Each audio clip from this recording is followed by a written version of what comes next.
natin kung gaano kaganda. Hanggang bubong meron. 3 Christmas tree sa bubong. And may 3 tayong Christmas tree.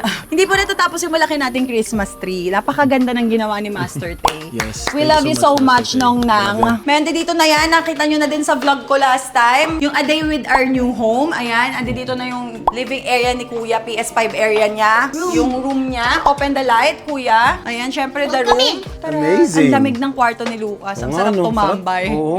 Ang sarap tumambay. Pinakamagandang view kay Lucas. Hindi umuulan ngayon, kaya perfect. May kita mo yung yung city lights. Dito nyo talaga makikita yung city lights. Ayan Yes, o. ayan. Napakaganda ng spot ng balcony ni Kuya Lucas. May partial view talaga. Yeah. And kasi hindi na ako dumadayo sa mga bundok para lang makakita ng city lights. Kasi taga-bundok na rin po kami. Oh, come on. Pero dito kasi we're at peace. Yes. Oh, let's go to BS room. Okay.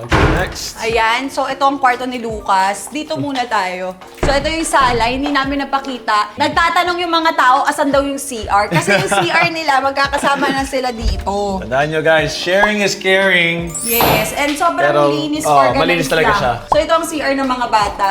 May shower, smart din, and then, ayan, sobrang linis lang ng... Yes. She's obviously excited to show Yeah. you guys her room again, so we shall go that way. Oo.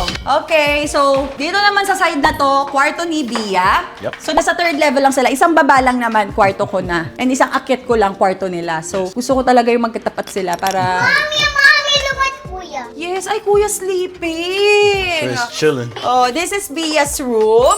Yan. Wow. Siyempre, meron ding view yung kay Bia. Meron din siyang balcony. Para nakikita ko din yung mga comments nyo na